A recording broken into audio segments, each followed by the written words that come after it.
매번 우리 예배 드릴 때마다 참 우리 성도님들의 표정이 좀 어떨까 이렇게 한 두 번 정도 쭉 이렇게 저는 봅니다.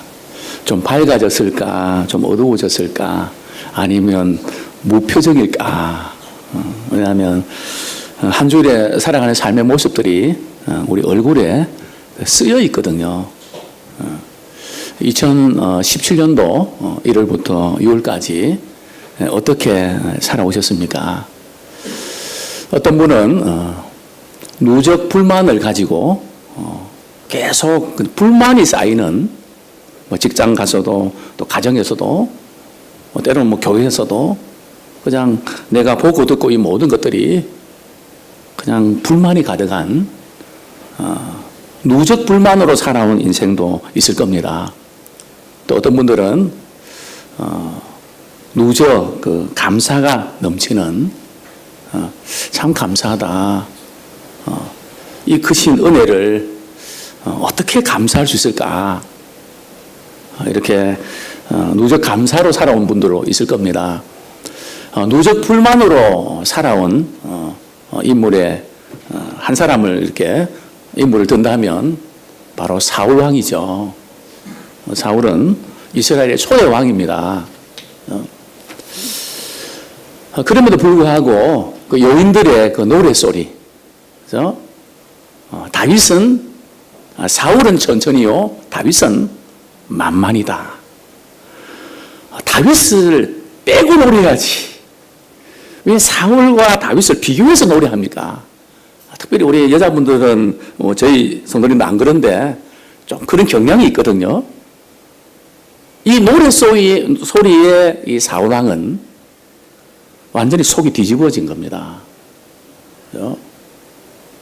내가 왕인데 다윗은 만만이고 나는 천천히라고. 그때부터 사울왕은 다윗을 주목을 합니다. 그죠? 평소에는 그냥 관심 없이 이렇게 지냈는데 그 이야기를 딱 듣고 난, 그 노래소리를 듣고 난 이후부터는 자꾸 다윗을 주목하면서 비교를 하기 시작하는 겁니다. 이게 사람을 미치게 하는 거거든요. 결국 사울왕은 미쳤습니다. 아주 이 단순한 그런 동기인데요. 어떻게 사울왕이 목동 다윗과 비교할 수 있겠습니까? 사람에게 주목하면 하나님의 은혜를 입지 못합니다. 블레셋 군대가 이스라엘 공격한다는 소식을 듣고 사무엘 선지자는 오지 않죠. 대책을 세워야 될 텐데 사울왕은 난감해합니다. 성경은 이렇게 말씀하고 있습니다. 사울이 하나님의 은혜를 입지 못해서 부득이하여 번제를 드렸다. 하나님의 은혜를 입지 못하면 부득이해서 내가 이럴 수밖에 없었다. 우리 신앙생활조차도 그렇습니다. 나는 부득이해서 이렇게 할 수밖에 없었다. 부득이가 자꾸 늘어난단 말이죠. 또 하나님의 은혜를 입지 못하니까 사울은 이제 불만이 가득합니다. 조금만 일해도 막 그냥 버럭 화를 내고요. 정신적으로 굉장히 혼란 상태에 빠지게 됩니다. 결국은 은혜를 입지 못하니까 교만하게 되고 결국은 불순종의 죄를 짓게 됩니다. 아말렉과의 전쟁에서 소와 양들 다 진멸하라고 그랬는데 좋은 것은 남겨뒀단 말이죠. 우리가 이 불만을 갖게 되면 감사도 선택을 하게 됩니다. 그래서 이것은 감사하고 저것은 불만이고, 이 감사와 불만은 세트 메뉴입니다. 모든 것에 감사하든지 모든 것에 불만을 품든지 그렇게 흐름이 되어 있습니다. 대표적으로 우리 누적 감사의 인물은 우리 다윗을 예를 들 수 있습니다. 우리 성경 말씀 우리 한 구절 보겠습니다. 우리 시편 31편 19절. 시편 31편 19절. 주를 두려워하는 자를 위하여 쌓아두신 은혜, 곧 죽게 피하는 자를 위하여 인생 앞에 베푸신 은혜가 어찌 그리 큰지요. 즉 하나님께서 베푸신 은혜는 청량할 수 없는 은혜고요. 쌓아서 풍성한 은혜입니다. 그러니까 우리가 신앙생활 하면서 말이죠. 하나님의 은혜가 쌓여야 되는 거예요. 야, 그것도 하나님의 은혜구나. 저것도 하나님의 은혜구나. 우리는 어떤 누적 포인트를 갖고 있습니까? 우리 맥주 감사절 맞이해서 저희들의 삶이 참 하나님께서 쌓아두신 은혜에 대해서 감격하고 감사하는 저와 여러분들 되기를 소원합니다. 오늘은 이제 맥주 감사절인데요. 참 밀이나 보리를 추수한 이후에 첫 열매를 하나님께 감사드리는 참 반년 동안에 감사드리는 절기죠. 사실 신약 시대에는 과연 이 절기를 꼭 지켜야 되냐 하는 논란이 제기되고 있습니다. 신약 시대는 오순절 성령 강림, 사실은 성령께서 강림하셔서 성령의 은혜를 체험하면 감사를 하게 됩니다. 자, 우리의 어떤 이성으로, 우리의 판단으로 우리가 감사할 수 있는 건 아닙니다. 그렇죠? 성령을 통해서 우리가 은혜를 입어야 감사할 수 있다는 거죠. 자, 우리 시편 103편 보면 다윗이 이제 감사의 파노라마를 펼치고 있는데요.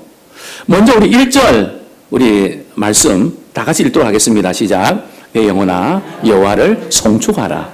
내 속에 있는 것들아 다 그의 거룩한 이름을 송축하라. 다윗은 자신의 영혼을 향해서 감사를 촉구합니다.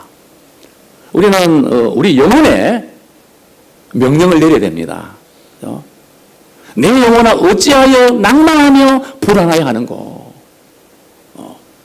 어찌하여 낭망하며 불안하여 하는고. 우리 영혼은 이렇게 그럴 수도 있지만 우리 영혼이 내 영혼아 여호와를 송축하라. 그분의 이름을 높이고 우리가 감사할 수 있습니다. 그래서 우리는 항상 내 영혼에 말이죠. 오다를 잘 내리셔야 돼요. 그래서 우리가 참 어떤 상황이든지 우리의 영혼 깊은 가운데 하나님의 이름을 송축하는, 여기 보면 오늘 1절에 하나님을 송축하라는 이 찬양은 그저 의무적으로 기계적으로 또 예배의 순서에 따라서 그냥 감사하는 그게 아니고요. 영혼 깊숙한 곳에서 하나님의 은혜에 북받쳐서 말이죠. 터져 나오는 감사합니다. 내 영혼아 여호와의 이름을 송축하라는 것은 말이죠. 하나님의 존재 그 자체로 인해서 감사를 하는 거예요. 하나님이 내게 해주신 것, 안 해주신 것, 그것에 좌우되지 말고, 그래서 성경은 이렇게 말씀합니다. 하나님으로 인하여 기뻐하라. 그리하면 내 소원을 이루어 주시겠다. 저는 이 말씀이 이해가 잘 안 됐습니다. 하나님, 제가 이게 필요하고요. 이것 때문에 제가 힘든데, 하나님 이것 공급해 주시면 제가 하나님을 인해서 기뻐하겠습니다. 우리는 항상 그렇게 생각하기가 쉽단 말이죠. 그러나 하나님께서는 주지도 않으시고 말이죠. 하나님으로 인하여 기뻐하면 내 소원을 이루어 주겠다. 우리 이 순서가 바뀌어져 있지 않습니까? 사랑하는 사람으로 인하여 기뻐하면 그 관계가 형성되면 다른 것은 뒤따라오잖아요. 근데 우리는 하나님 내게 주신 것, 안 주신 것, 하나님 안 주셔서 그렇잖아요. 해결 안 해주셔서 그렇잖아요. 항상 이것에 우리는 초점을 맞춘단 말이죠. 물론 하나님이 주시는 것에 대해서 관심이 없는 건 아니에요. 우리 이 두 가지에 대해서 다 관심을 갖는데요. 시편 기자는 우리 다윗은 하나님의 존재 자체에 인해서 송축하며 찬양하고 있습니다. 우리 시편 103편 우리 마지막 절 한번 보겠습니다. 22절 같이 읽겠습니다. 시작. 여호와의 지으심을 받고 그가 다스리시는 모든 곳에 있는 너희여 여호와를 송축하라. 내 영혼아 여호와를 송축하라. 자, 다윗은 이 마지막 절에서 말이죠. 첫째는 하나님의 존재 자체를 위해서 감사하고요. 두 번째는 다윗과 하나님과의 관계에 대해서 감사합니다. 즉 감사가 관계라는 거죠. 어떤 관계입니까? 나는 피조물이고 그분은 창조주 하나님이십니다. 그분은 나의 모든 삶을 통치하시고 주관하시는 분이십니다. 이 하나님 아버지와 우리 자신의 관계가 확실한, 참 하나님과 나 자신의 관계 때문에 찬양하는 저와 여러분들 되기를 소원합니다. 인생의 가치는요, 내가 누군가, 그죠? 내가 직장에서 어떤 위치를 차지하고 있는가, 내가 어떤 집에 살고 있는가, 어떤 차를 타고 다니는가, 자녀들은 어떠한가, 그게 인생의 가치가 있는 게 아니란 말이죠. 인생의 가치는 내가 누군데 여기 있는 게 아니란 말이에요. 우리는 우울해하고 불안해하고 자존심 상해하는 게 내가 누군데 하는 여기 있는 인생의 가치를 두기 때문에 그런 거거든요. 성경에서 말씀하고 있는 인생의 참된 가치는 내가 누구에게 속해 있는가입니다. 우리는 하나님께 속해 있습니다. 우리는 예수 그리스도께 속해 있습니다. 그래서 우리는 그리스도인이란 말이죠. 소속이 중요한 겁니다. 군대 생활하는 우리 남자분들 말이죠. 군대 가면 항상 자주 쓰는 게 있죠. 뭡니까? 이름, 그 다음에 소속. 이름보다 소속이 더 중요합니다. 그 다음에 군번. 그죠? 하여튼 팬티에도 말이죠. 저는 그걸 이제 쓰면서 얼마나 우스운지. 하여튼 이 소속을 말이죠. 그래서 우리는 항상 어디 가든지 내 소속을 말이죠. 하늘에 속해 있다는 거예요. 하나님께 속해 있다는 거죠. 비록 월급이 적든 많든, 내가 지금 무슨 일을 하고 있든, 그죠? 내가 어디에 속해 있는가. 그죠? 이것으로 인해서 우리 하나님께 찬양하는. 그래서 우리는 나의 존재 자체가 하나님의 은혜라는 사실을 깨닫기를 소원합니다. 그죠? 우리 한번 따라하겠습니다. 나의 존재 자체가 하나님의 은혜입니다. 목사님, 존재 자체가 분명히 하나님의 은혜인데요. 그래서 내가 뭐 좀 가진 것이 있어야 만족하고 감사하며 살 수 있는 거 아닙니까? 아무것도 없기 때문에 너무 불안합니다. 과연 아무것도 없는 걸까요? 우리가 두 눈을 뜨고 말이죠. 두 다리로 걸어가면서 우리가 살아간다면 우리의 몸 가치가 얼마인지 아세요? 두 눈을 뜨고 말이죠. 두 다리로 걸어갈 수 있다는 자체가 몸 가치는 51억의 재산입니다. 그거 아세요? 우리 옆에는 그렇게 한번 인사하시죠. 51억의 재산을 가지셨네요. 그렇게 인사하시죠. 정말입니다. 두 눈 뜨고요. 우리가 두 발로 걸어 다닐 수 있다는 거. 그죠? 이 존재 가치, 지금 이 몸값이 말이죠. 51억입니다. 혹시 몸이 아프셔서 말이죠. 앰뷸런스 불러갖고 말이죠. 산소호흡기 꽂고 말이죠. 병원에 가본 적 있으십니까? 1시간에 얼마입니까? 1시간에 36만 원입니다. 그냥 우리가 산소를 말이죠. 이렇게 마실 수 있다는 거. 1시간에 36만 원입니다. 우리 하루에 말이죠. 우리가 걷고 산소 마음껏 마시면 말이죠. 하루에 우리가 얼마 버는지 아세요? 860만 원. 사실 우리가 가진 게 많단 말이에요. 이미 특별히 거기에다가 우리 예수님을 믿고 말이죠. 하나님의 자녀가 된 사람들은 이미 행복의 정상에 올라 있는 사람이에요. 우리 이거 놓치시면 안 됩니다. 병원에 한번 가보십시오. 중환자실에 한번 가보십시오. 어떤가? 오늘 우리 본문 2절 말씀 같이 읽겠습니다. 103편 2절. 시작. 내 영혼아 여호와를 송축하며 그 모든 은택을 잊지 말지어다. 내 영혼아 송축하라는 것은 말이죠. 내 자신의 생각, 감정, 의지 말이죠. 이걸 총동원해서 하나님의 이름을 높이라는 거죠. 자, 그 다음에 그 모든 은택을 잊지 마라. 그죠? 지금까지 하나님 베풀어 주신 그 은혜, 누적된 그 은혜, 그죠? 그 모든 거 잊지 마라. 그죠? 여기 이제 은택을 잊지 말라는 것은, 은택이라는 것은 하나님의 은혜로 우리가 혜택을 입었잖아요. 그게 은택이라는 거거든요. 그죠? 그래서 이름도 말이죠. 은택으로 짓는 분들이 있죠. 은혜 혜택을 많이 입으라고. 여기 잊지 말라는 것은 단순히 우리의 기억 속에서 말이죠. 잊어버리는 그런 차원을 말하는 거 아니에요. 우리 잊어버릴 수 있습니다. 뭐 일을 하다 보면 생각이 안 날 수도 있습니다. 여기 은택을 잊지 말라는 것은 하나님의 선하심을 고의적으로 말이죠. 의도적으로 부인하고 못마땅해 하고 그렇게 하지 말라는 거죠. 우리는 그냥 이렇게 조금 불평해서 이제 불만을 터뜨릴 수 있습니다. 음식을 먹다가도 말이죠. 감사보다는 그 음식이 싫어서 표정으로 나타날 수 있습니다. 저는 사실은 이 목회를 하다 보니까 말이죠. 눈치를 살피는 데는 조금 일각이 있습니다. 목회는 눈치더라고요. 참 이런 부분 때문에 싫어하구나. 이건 좋아하는구나. 저도 모르게 이걸 이제 이렇게 보게 되는데요. 참, 우리 음식을 이렇게 먹다가 싫은 음식이 나오면요. 표정에서 나타나는 거 주세요.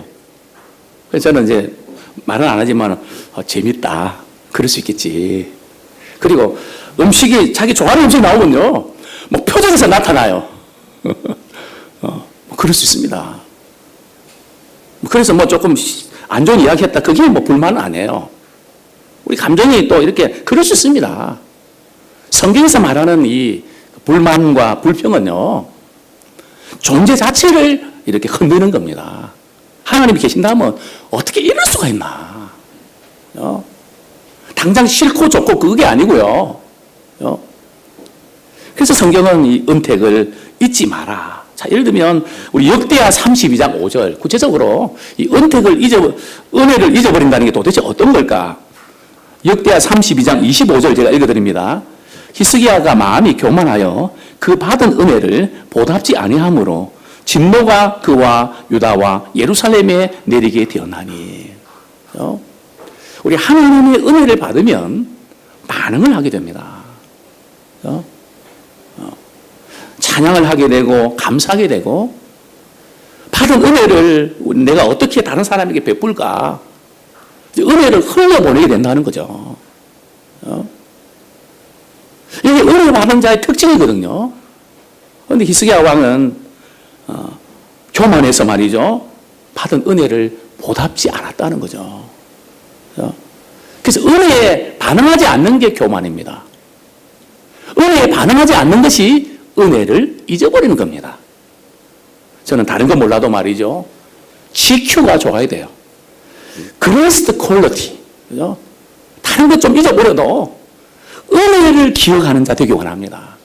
그죠? 저는 인격이 다른 데 있는 것이 아니고요. 은혜를 기억하는 것이 인격입니다. 그래서 은혜는 그저 부분적으로, 일시적으로 우리가 선택하는 게 아니고요. 우리의 사고 체계가 하나님의 은혜에 감사하는 그런 변화가 일어나야 됩니다. 과거에 받은 상처와 아픔까지도 말이죠. 은혜의 파도로 밀려들어야 됩니다.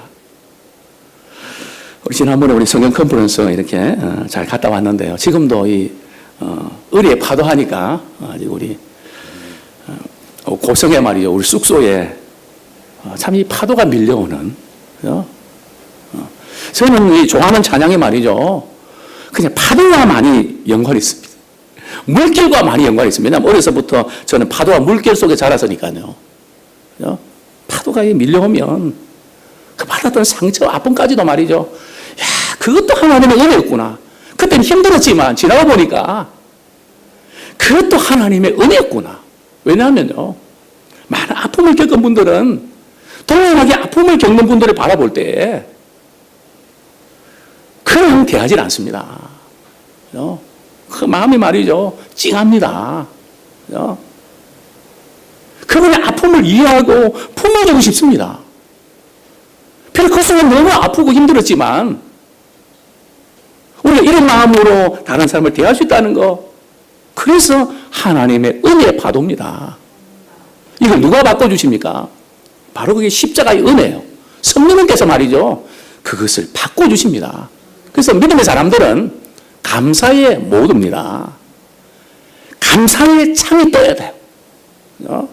컴퓨터 작업하는 분들 여러 창들 띄우잖아요. 우리 인생에 어떤 창들이 팍팍 뜹니까?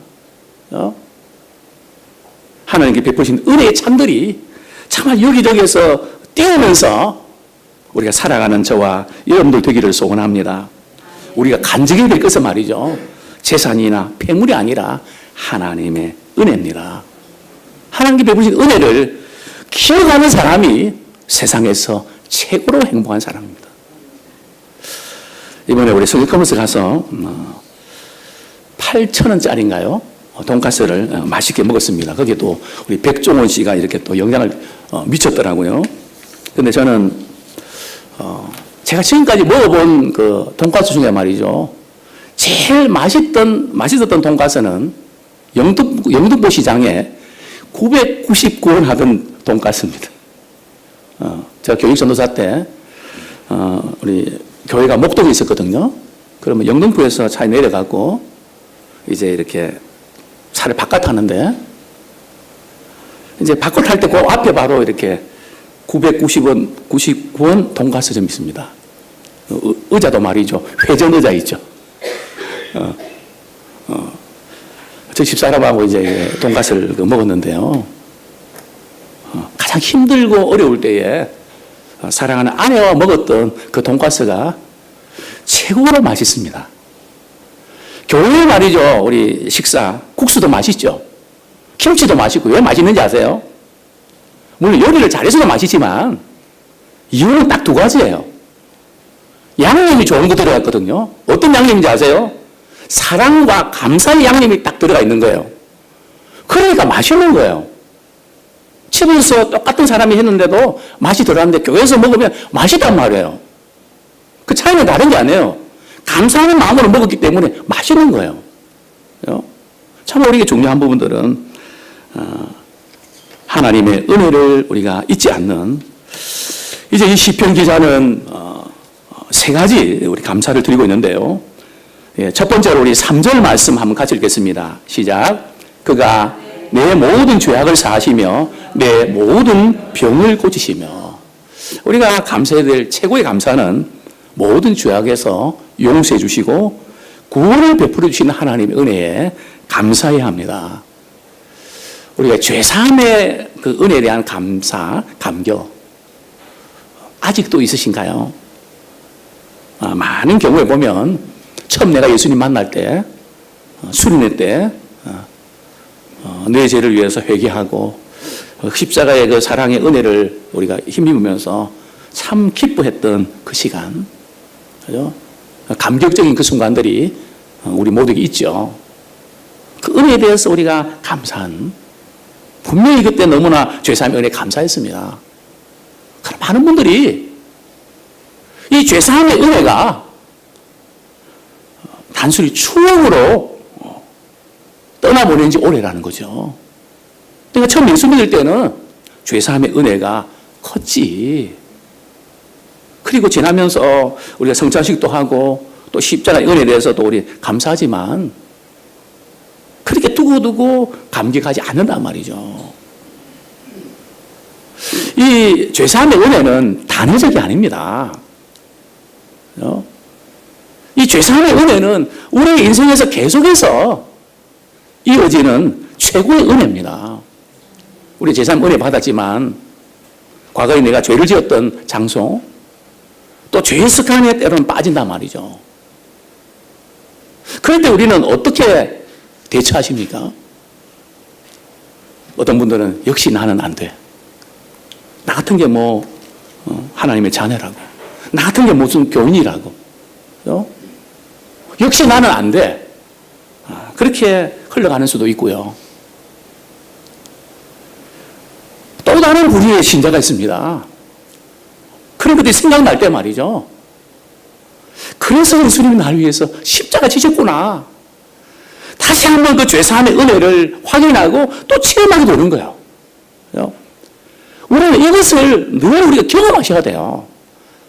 모든 인간관계 열쇠는요, 죄사함의 은혜가 매일 삶 속에서 적용되고 있느냐, 단절이 되고 있느냐, 그게 차이입니다. 죄사함의 은혜를 우리가 가진 사람들은 관계가 좋아질 수밖에 없습니다. 그러나 죄사함의 은혜를 받지 못하면 내가 나를 용서 못하는데 어떻게 다른 사람을 용서하고 품을 수 있습니까? 임파서블이죠. 불가능합니다. 또한 우리는 생활 가운데 우리 죄를 짓고 용서받은 것에 대해서 별로 감사하지 않고 넘겨버릴 때가 많습니다. 그냥 하나님, 제가 화를 내서 또 이렇게 잘못 살아서 죄송합니다. 용서해 주세요. 용서 다 해주신다 그러니까 통과. 그게 아니란 말이죠. 그렇게 간단하게 넘어가는 게 아니란 말이죠. 커피 자판기 말이죠. 돈 누르면 딱 이렇게 뽑아먹는 그런 게 아니란 말이에요. 참 우리 생활 가운데 이 죄사함의 이 은혜에 대해서 우리가 많이 무감개지고 이 은혜를 우리가 많이 놓치고 있습니다. 하나님께서는 우리가 말이죠, 죄가 생각날 때마다 십자가의 은혜로 덮어주셨습니다. 우리 컴퓨터에 보면 말이죠, 우리 자료를 이렇게 정리할 때에 덮어쓰기 기능이 있습니다. 이게 얼마나 중요한지 모릅니다. 우리 인생에 있어서도 말이죠, 우리가 자책감을 가지고 내가 잘못 선택하고 판단해서 그것 때문에 어려움을 겪었던 그것 때문에 괴로운 적들이 있지 않습니까? 내가 그때 좀 잘못 생각해갖고 내 자녀가 지금 이런 어려움을 겪고 있지 않는가? 내가 잘못 판단해서 우리 남편이 지금 이렇게 고생하고 있지 않나? 또 우리 하나님과 우리 식구들이 이렇게 고생하고 있지 않나? 생각하면 생각할수록 뒤집어질 때가 있지 않습니까? 그때마다 우리는 죄가 생각날 때마다 하나님의 은혜로 덮어쓰기를 하는 거예요. 최고의 복이 뭔지 아십니까? 은혜로 덮어쓰기 잘하는 것이 최고의 복입니다. 제일 불행이 뭔지 아십니까? 잘못을 말이죠, 다른 사람 탓으로 덮어 씌우는 게 최고의 불행입니다. 우리 본문 10절 말씀 한번 같이 읽겠습니다. 시편 103편 10절 시작. 우리의 죄를 따라 우리를 처벌하지는 아니하시며 우리의 죄악을 따라 우리에게 그대로 갚지는 아니하셨으니. 참 하나님께서 우리가 죄를 지을 때 우리의 죄를 따라 처벌하지 않는, 우리의 죄악을 따라 우리 그대로 갚지 않는, 이게 금년 한 해를 지나면서도 얼마나 많았겠습니까? 저도 지난 6개월 동안에 한 가지 판단을 잘못해서 막 2개월 동안 제가 고생한 적이 있습니다. 그때 조금 깨림직할 때 내가 바르게 판단을 내렸어야 되는데 위한다고 입장 세워준다고 생각을 잘못해서 말이죠. 뭐 어느 정도 가면 막 그냥 이게 숨이 막히는 것 같고요. 막 갑자기 뭔가 저도 모르게 뭔가 이렇게 막 심장이 이상해지는 것 같아요. 저는 그런 경우들을 거의 경험하지 않는데 이상하다.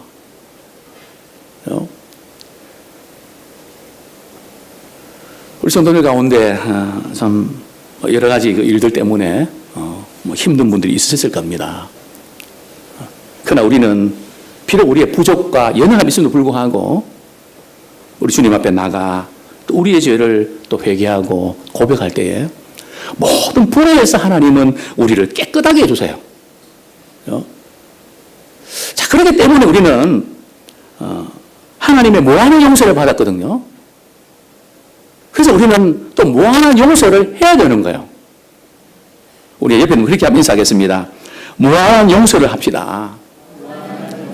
자, 그런데 이 용서란 말이죠. 잘하면 용서해 주는 건가요? 잘못하면 용서하는 거고요. 그런 건가요? 용서는 옳고 그름의 문제가 아니에요. 나한테 잘하고 못하고 그 문제가 아니에요. 용서의 핵심은 불쌍히 여기는 겁니다. 그렇죠? 우리가 주님이 나 같은 죄인을 말이죠. 무한대로 용서해 주셨다면 우리 또한 다른 사람에게 용서할 수밖에 없어요.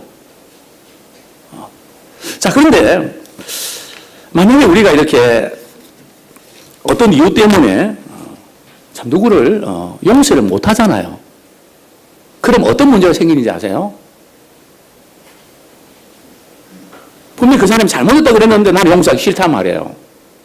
그죠? 그럴 때 어떤 문제가 생길까요? 그죠? 그냥 뭐 할 수 없이 할 수 없다 뭐 그렇게 지나가는 건가요? 아니요.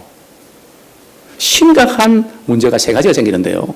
첫 번째는 우리가 주기도문에 나와 있는 그런 부분이 있죠. 우리가 우리에게 잘못한 사람을 용서해 준 것 같이 우리 죄를 용서해 주시고 그런 내용이 있잖아요. 이걸 바꿔서 이렇게 말씀을 드리면 우리가 다른 사람을 용서하면요. 하나님이 우리의 죄를 용서했다는 확신 가운데 살 수 있다는 거예요. 이게 안 되면 계속해서 죄책감 가운데 산다는 거예요. 왜냐하면 1만 달란트 비유, 100달러 비유해서 주인이 다 1만 달란트 빚진 자 다 이렇게 빚을 탕감해 줬는데 자기한테 한 500만 원도 안 되는 말이죠. 그 1만 달란트는 몇 조거든요.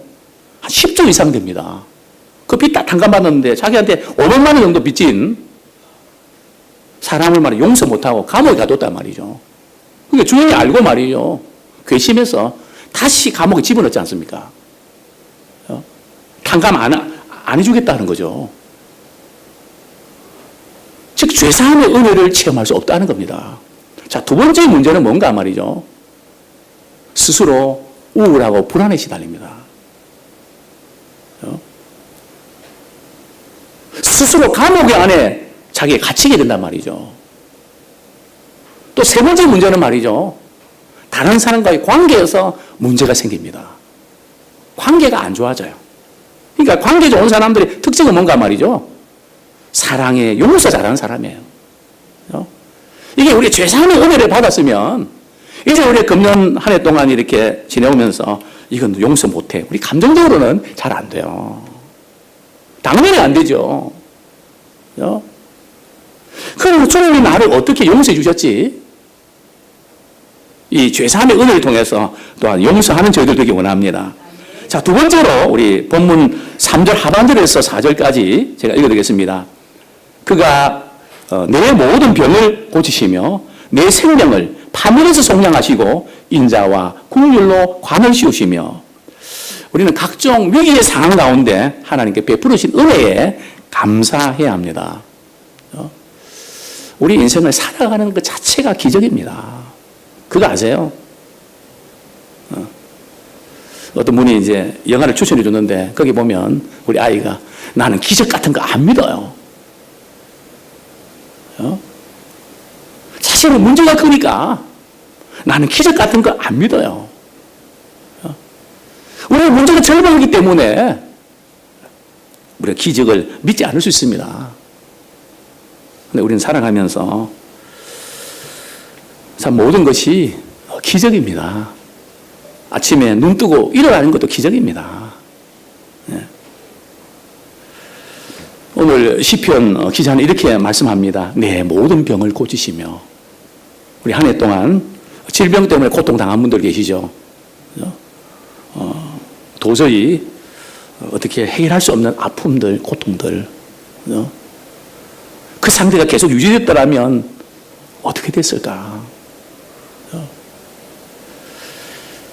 내 모든 병을 고치시며. 저는 참 지금까지 감사한 것은 제가 아프기 때문에 한 번이라도 설교를 못하는 그런 위기들은 좀 있었지만 그 고열에서도 하나님께서 또 열을 떨어뜨려 주시고 한 두 번은 아마 있었던 것 같은데요. 내 모든 병을 고치시며. 목사님, 저 병은 안 고쳐주셨는데요. 아직도 아파서 너무 고통스러운데요. 너무 힘든데요. 뭐 이런 분들도 계실 겁니다. 병을 안 고쳐주셔서 고통 당하는 것도 은혜인지 아십니까? 목사님 무슨 말씀을 그렇게 하십니까? 약을 올리는 것도 아니고 깨끗하게 고쳐주셔야 그게 은혜지. 사도 바울이 자신의 병을 위해서 기도하죠. 하나님, 내 육체에 가시가 있습니다. 그게 콕콕 찌르는데요. 나도 고통스럽고 다른 사람들한테도 너무나 창피하고 부끄러워서 견딜 수 없습니다. 제가 목회자고 선교사 아닙니까? 근데 간질과 또는 안질에 걸려서 이게 뭐 사람 구실도 제대로 못하는 이런 병에 지금 병으로 고통당하는데 제발 이것만 좀 얻게 주시면 좋겠습니다. 3번을 기도했는데 말이죠. 하나님은 사도 바울의 기도를 응답해 주셨나요? 응답 안 해 주셨나요? 어떻습니까?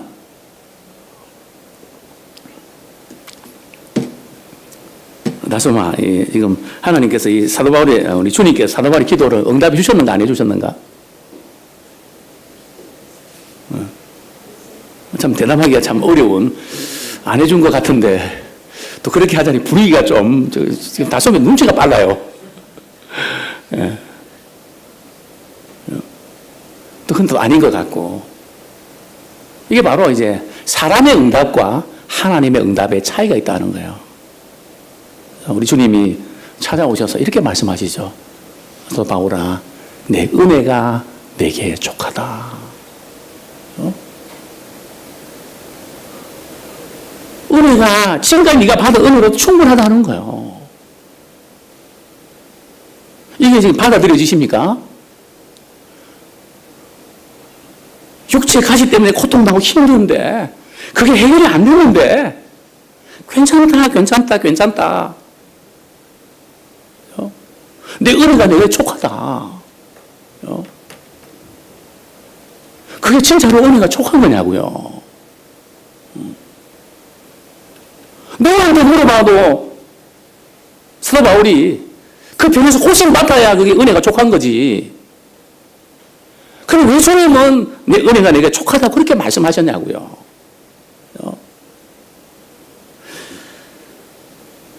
우리 고린도후서 12장 9절 하나님께서 무조건 믿으라고 하시는 분이 아니세요. 우리를 설득해 가시는데요. 고린도후서 12장 우리 9절 내 은혜가 내게 촉하도다. 그리고 그 이유가 나오죠. 이는 그 부분 같이 읽겠습니다. 시작. 이는 내 능력이 약한 데서 온전하심이라 하신지라. 그러므로 도리어 크게 기뻐함으로 나의 여러 약한 것들에 대하여 자랑하리니 이는 그리스도의 능력이 내게 머물게 하려 함이라. 내 은혜가 내게 촉하다. 문제도 해결 안 해주는데 하나님은 야, 네가 지금까지 받은 은혜로 충분해. 왜 내가 너가 지금까지 받은 은혜가 충분하다고 이야기하는지 아냐? 그 이유는 바로 이런 거야. 네가 약하기 때문에 하나님을 더 의지하게 되고 자신의 부족함을 깨닫게 되고 근데 그 가운데 그리스도의 능력이 내게 머문다. 그렇기 때문에 이것이 복이라는 겁니다. 자, 여기서 우리가 오해를 풀어야 될 것이 말이죠. 우리는 문제가 해결되는 것이 복이라고 생각하는데 하나님을 보실 때는 문제가 해결되는 것이 복이 아니고요. 그 문제 때문에 하나님을 의지하는 자체가 복이라는 거예요. 그걸 우리가 아셔야 돼요. 저는 목회하면서 이 사도 바울의 이 심정을 이해합니다. 목사님, 참 이 어려운 일이 있는데 이 해결할 수 있도록 기도해 주세요. 그래서 해결함 받았습니다. 어렵고 힘들 때는 주님 의지하고 기도하는데요. 일단 이 응답을 받고 나면 사람이 이제 해이해지고 당분간은 이렇게 또 조용히 보냅니다. 그러면 이제 목회자로서 이렇게 가만히 볼 때 어떤 마음이 드는가 하는 말이죠. 즉각 드는 마음은 괜히 되게 해달라고 기도했구나. 다시 안 되게 해달라고 기도할까? 저게 복은 아닌데. 저게 복은 아닌데.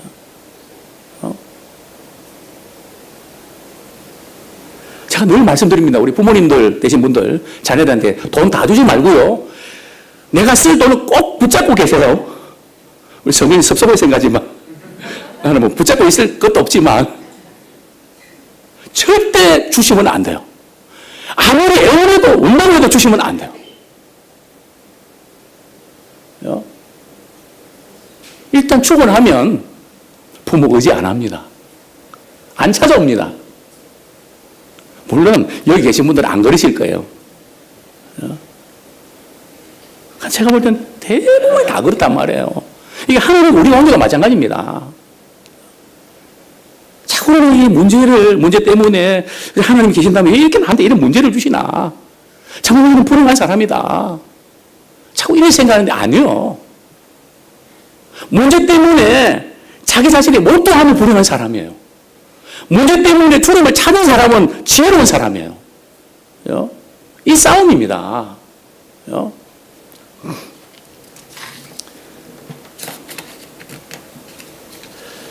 하나님 우리를 파멸에서 구속하여 주시고 또 병상에서 일으켜 주시고 비천한 가운데서 우리를 건져 주시고요. 기가 막힐 웅덩이와 수렁에서도 하나님은 끌어올리셨습니다. 시험 당할 즈음에 피할 길을 주셨습니다. 위기의 순간에 사랑과 국물의 관을 씌워 주셨습니다. 자, 우리 오늘 본문 5절 말씀 읽고 말씀을 정리하겠습니다. 본문 5절 시작. 좋은 것으로 내 소원을 만족하게 하사 내 청춘을 독수리같이 새롭게 하시는도다. 우리가 감사될 세 번째는 말이죠. 새로운 열정과 소원을 주신 것에 대해서 우리가 감사해야 됩니다. 좋은 것으로 내 소원을 만족해 하사 내 청춘을 독수리같이 새롭게 하시는도다. 먼저 우리가 이 좋은 게 뭘까요? 내가 좋아하는 것보다 우리 남편과 우리 자녀들이 좋아하는 것보다 하나님이 좋은 것이 무엇인지를 가장 잘 알고 계세요. 그러니까 내 마음엔 안 들어도 말이죠. 하나님이 내게 주신 것을 최고로 받아들이십시오. 우리 아내들은 말이죠. 지금 남편 물론 많이 힘들게 할 수 있고 고통 줄 수 있지만 하나님의 내게 주신 최고의 남편으로 받아들이셔야 됩니다. 또 남편들은 아내를 최고의 아내로 주신 것 받아들이셔야 돼요. 내가 저 인간 잘못 만나갖고 지금 평생 고생한다. 우리 생각부터 이 부분이 바뀌지 아니하면 계속 갑니다. 하나님이 우리에게 최고의 것을 좋은 것을 주셨다. 최고의 좋은 게 뭘까요? 영혼이 잘 되는 게 최고의 복이에요. 하나님께 쓰임 받는 것이 최고의 복입니다. 하나님의 전에 거하는 것이 복입니다. 오늘 본문 보면 좋은 것으로 내 소원을 만족해 하사. 내가 성공하면 내 소원이 만족될까요? 내 남편과 내 아내가 내 자녀가 말이죠. 내 소원을 만족해 할 수 있을까요? 기대 자체를 하지 말고 그건 아니란 말이죠. 오늘 성경에 보면 하나님이 우리에게 좋은 것으로 우리의 소원을 만족해 주신다는 거예요. 우리의 소원을 지금 딴 데 걸고 있지 않습니까? 하나님이 주시는 것으로 채우는 그것이 최고의 복입니다. 하나님을 찾는 사람은 말이죠. 독수리 날개치며 올라간 같이 새로운 활력과 힘을 얻게 됩니다. 새로운 열정과 소원을 주신 것. 지난주에 어제죠. 우리 집사님 우리 한 분 교회를 이렇게 보면서 이 지금 전기 이렇게 스위치하고 이 모든 것이 오래됐거든. 십몇 년 됐잖아요. 그게 때도 끼고 노랗게 변했잖아요. 저거 내가 해야 되겠다. 그렇게 해서 지금 우리 본당하고 3층까지 올라가시면 하여튼 깨끗하게 하얗게 된 건 전부 다 바꾼 거거든요. 저는 전기가 겁이 나거든요. 근데 자신이 갖고 있는 은사를 가지고 그게 보인다는 거죠. 그래서 하루 종일 말이 어제 저녁 6시까지 아침에 오셔갖고 참 많은 또 감동과 힘을 얻는, 그죠? 참 바쁘고 힘든 가운데 좀 쉬고 싶을 텐데 주님을 사랑하는 그 마음과 교회를 사랑하는 그런 열정과 소원, 그죠? 성경은 말씀합니다. 청년들도 곤비하며 또 지칩니다. 그러나 여호와를 앙망하는 자는 피곤치 않습니다. 독수리 날개치며 올라간 같이 새로운 열정과 소원을 품게 됩니다. 혹시 우리 피곤한 것 때문에 지치는 분도 있습니까? 물론 어떤 때는 또 쉬어야죠. 그러나 많은 경우에 여호와를 앙망하는 그 힘으로 피곤을 해내는 것이 영역입니다. 먼저 우리 남은 생에 나이 때문에 나 이거 못하니 그러지 마시고요. 주님 오시는 그날까지 새로운 열정과 소원을 가지고 주님께 쓰임받기 원합니다. 누적 감사를 드리는 사람은 최고의 행복자입니다. 죄사하는 은혜에 감사하는 자가 최고의 복된 자입니다. 여러 가지 외계 상황 가운데서 우리를 건져주시고 하나님께 감사하는 자는 이미 행복의 정상에 오른 사람입니다. 여호와를 앙망함으로 거룩한 열정으로 아낌없이 쓰임받는 도구가 되시길 원합니다. 이제 우리 말씀 붙잡고 하나님께 감사의 결단 드리겠습니다. 같이 기도하겠습니다. 하나님 아버지,